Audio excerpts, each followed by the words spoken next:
अच्छा, ये जो विवाद है ना, इसकी अगर आप तह में जाने का प्रयास करें तो वहां एक प्राचीन मंदिर को लेकर यह विवाद और गहराता जा रहा है। मैं आपको विस्तार से यह अब समझाने का प्रयास करता हूं और आपको यहां मानचित्र के जरिए यह हम समझाने का प्रयास करते हैं कि आखिर यह विवाद शुरू कैसे हुआ।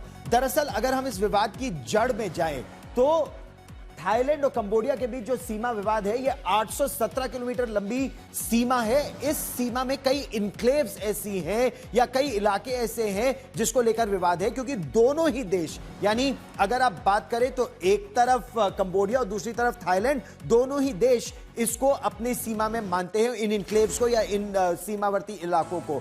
ताजा विवाद कब शुरू हुआ? इसी महीने थाईलैंड के कुछ जो सैनिक हैं वो एक लैंडमाइन, एक बारूदी सुरंग की चपेट में आ गए, बुरी तरह घायल हो गए। थाईलैंड ने कंबोडिया पर आरोप लगाया कि तुमने यहां लैंडमाइन क्यों लगा दी। कंबोडिया ने इसे खारिज कर दिया। कंबोडिया ने यह कहा कि 1992 से अब तक 11 लाख बारूदी सुरंग और 30 लाख से ज्यादा विस्फोटकों को वो हटा चुका है। और जो बारूदी सुरंगों की बात आ रही है ये 1970 के दशक से है। याद है जब कंबोडिया में वो जो कम्युनिस्ट गुट था खमेर रूज के जमाने से यहां पर बारूदी सुरंगें थी और वियतनाम की सेना के बीच जो संघर्ष हो रहा था तब से यहां बारूदी सुरंगें लगी हैं। इसके अलावा दोनों ही देश, मैं आपको विस्तार से जरा यह समझाना चाहता हूं, दोनों ही देशों के बीच एक प्रिय विहार मंदिर है। एक प्रिय विहार मंदिर का एक पुराना विवाद भी है और यह भगवान शिव का मंदिर है। यह मंदिर 9वीं शताब्दी का है। आप सोचिए, भगवान शिव को समर्पित प्रिय विहार का मंदिर 9वीं शताब्दी से यहां पर मंदिर है और दोनों ही देश, चाहे आप थाईलैंड की बात करें या कंबोडिया की, दोनों ही इस मंदिर पर दावा करते हैं कि यह तो हमारा है। 1962 में international court of justice ICJ ने कंबोडिया के पक्ष में फैसला सुना दिया।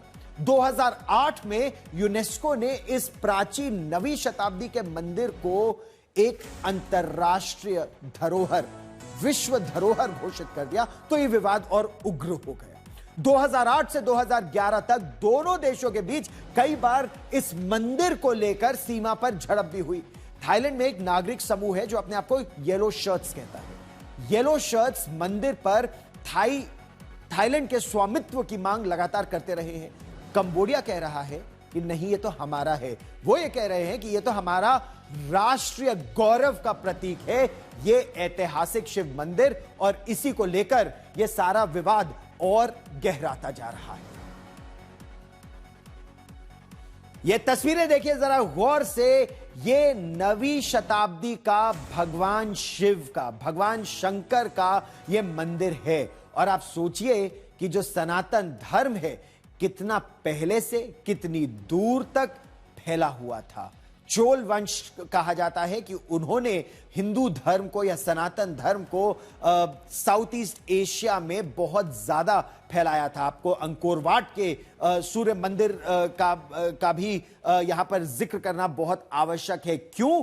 क्योंकि जंगलों में ये मंदिर एक तरह से गायब हो गए थे और फिर जब मिले तो कैसे उनको फिर से पुनर्जीवित करने का प्रयास वहां के लोग कर रहे हैं। और आप यह सोचिए कि कंबोडिया और थाईलैंड प्रिय विहार मंदिर पर दोनों ही देश अपना आधिपत्य, अपना स्वामित्व जाहिर कर रहे हैं कि यह कह रहे हैं कि दरअसल यह मंदिर तो हमारा है। अगर आप ये तस्वीरें देखिए, हम आपको मानचित्र पर, मैप पर ये मंदिर का लोकेशन दिखाने की कोशिश कर रहे हैं। कहां थाईलैंड, कंबोडिया और दोनों के बीच वो जो सीमावर्ती इलाका है, उस सीमावर्ती इलाके में प्रिय विहार भगवान शिव का, शंकर का ये मंदिर है, जिसको लेकर दोनों ही देशों के बीच विवाद, हालांकि प्राचीन विवाद है, पुराना विवाद है। 1907 से यह विवाद चला आ रहा है। अच्छा, फ्रांस का एक नक्शा है, उसे लेकर एक अलग विवाद है। मंदिर को कंबोडिया में दिखाया गया है फ्रांस के इस नक्शे में, और अब दावा जो कर रहा है थाईलैंड और खासतौर पर वहां येलो शर्ट्स, वो कह रहे हैं नहीं नहीं, ये मंदिर हमारा है, और इसको लेकर दोनों के बीच विवाद और ज्यादा बढ़ गया है।